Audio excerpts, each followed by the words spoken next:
Hi guys, welcome back to my channel. My name is Devin and I read books, and today we're going to do a little haul video of some books I picked up fairly recently that has kind of been sitting over here while I am recording a longer form vlog. To start things off, I don't have it in my pile because I left it on my desk over there, but I'm currently reading Two Sides to Every Murder by Danielle Valentine, and then I'm going to read Heads Will Roll by Joshua Winning. Immediately afterwards, I'm doing a summer camp slasher themed reading weekend, and there will be more on that to come as that video comes out. I also picked up Parasite by Darcy Coates. I have a lot of Darcy Coates books for someone who has only read her Gravekeeper series.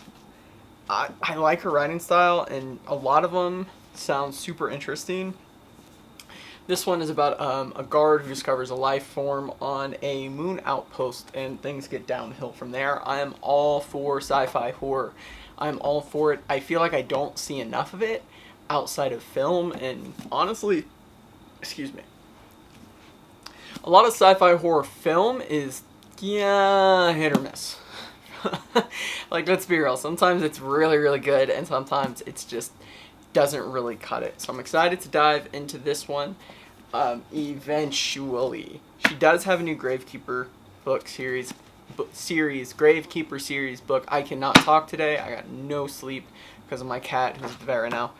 But that new Gravekeeper book comes out in February, so I'm hoping before that comes out I can get through this or From Below or Dead of Winter or some other Darcy Coates book that is not just the Gravekeeper series. The next thing I bought is Wilderness Reform by Matt Query and Harrison Query.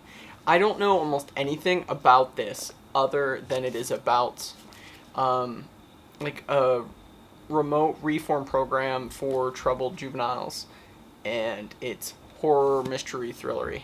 That's about it. I almost read it for this weekend, but then Heads Will Roll came into my store and I just had to have it. So outside of one book, everything in this pile I got at Second and Charles. So the conditions are all a little weird, but they're all things that I'm super happy to have.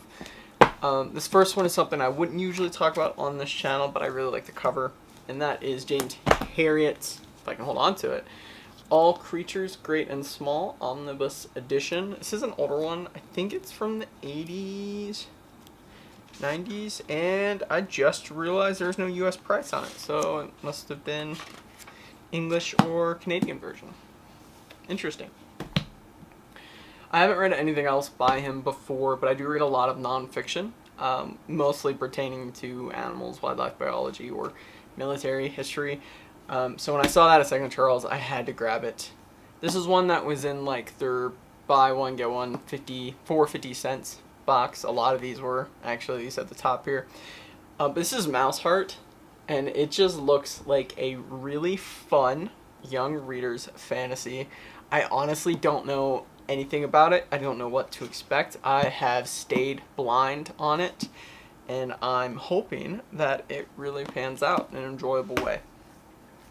This next one I only bought because it came with a die, and there's a little cutout in the actual book where a D20 would have sat. And that is Dragon Dice, Cast of Fate. And I know nothing about it. I think it's a standalone. It seems like it's probably a standalone. This one is the Volcano City. It's about corrupted lava elves, forces of good conquered the evil city, occupying forces of Selamari. Coral elves now live there. It's just generic OG D&D era high fantasy. And I don't know anything about it. And what's weird is at the end it will say, it talks about like a game, but it doesn't seem to be something you play while reading. And I can't find anything else about this game on the internet, but admittedly I haven't looked super hard either. This is another just generic fantasy, but this is a hardcover. It's called Master of Earth and Water. I love old school fantasy covers like this, or like the Mist of Avalon series, where it's very generic. These were the types of things that I would just check out from the library in middle school and grab, knowing nothing about them. So I'm kind of a sucker for this type of stuff, and I'm excited to dive into this. This one I don't know much about. It's the first chronicle of Fionn Mac Connell. I don't know how to pronounce that properly in Scottish or Irish. Through the mist-shrouded forest, across rivers falling with rain, a newborn infant is speared away by two old women, fleeing the fearsome minions of the most powerful druid in all of Eru. It is here, in the heart of the great wood, that the boy called Demne must be reared and tutored. Again, pretty generic fantasy, but look at that cover. Have to have it. It looks so good. I am a sucker for anything like of that era, 70s, 80s, early 90s generic fantasy. They're kind of like the fantasy version of Paperbacks from Hell. A lot of them aren't very good, but they're super enjoyable, and it's a big throwback to like the original era of D&D and TSR and everything going on at that time. These next two are things I never heard of before, and I think are from the 70s. So I can find the copyright date really quick. Copyright 1956, first edition 1971, second printing 1977. Yeah. And I'm not sure if this is the first or second, first or third, or what. That is Undersea Quest and Undersea Fleet. I'm not entirely sure of the age. I'm assuming it's close to like young readers. For a lot of older sci-fi fantasy books like this, especially in like the 60s, 70s, they're a lot of children's fantasy or even children's mysteries aren't super downplayed. It's not like today where everything is like immediately dialed down to a really childish level. So it makes it sometimes a little hard to gauge where things are really at. I don't know much anything about these other than it's about someone who went to like a sub-sea academy. Very Star Trek-y, but underwater, so to speak. So I'm excited to kind of dive into this series, learn a little more about it, because it seems like something I would really, really, really enjoy. I would choose deep sea exploration over space travel any day of the week. I know I'm a little weirdo, almost no one agrees with that, but big fan. I just find it so much more fascinating. Subnautica is like one of my favorite games. Oh my god, I love that game so much. And then my next group of books here, actually I feel like I'm missing one.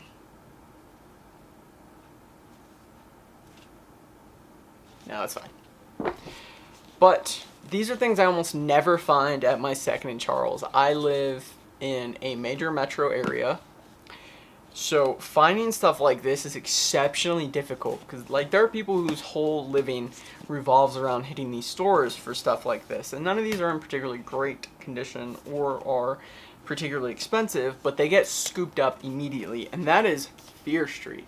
I wanted to do, and I still might, a separate video on these, but I never find Fear Street or really Christopher Pike or any of the old teen horror stuff at Second and Charles or any used bookstores out here. They get picked up immediately. Even on Facebook Marketplace, they get exceptionally hard to find. This one isn't that old. Don't Stay Up Late, Fear Street novel, hardcover. I think it was 2015. 2015, 2010. 2015, I think. And I'm pretty sure I have it. Yeah. I actually have the bind up collection that has it in it here. But I saw this and I had to have it.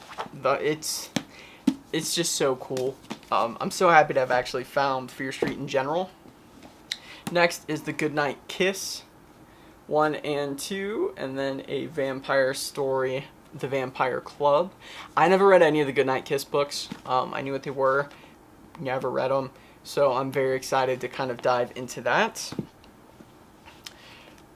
One of these next two super chillers I did read, and one I have not, and that is The Dead Lifeguard and The New Year's Party. Now, the New Year's party, I am going to read on New Year's. New Year's Day is my actual birthday. I'm going to do a vlog around that, and this is definitely going to be one of the books that I read.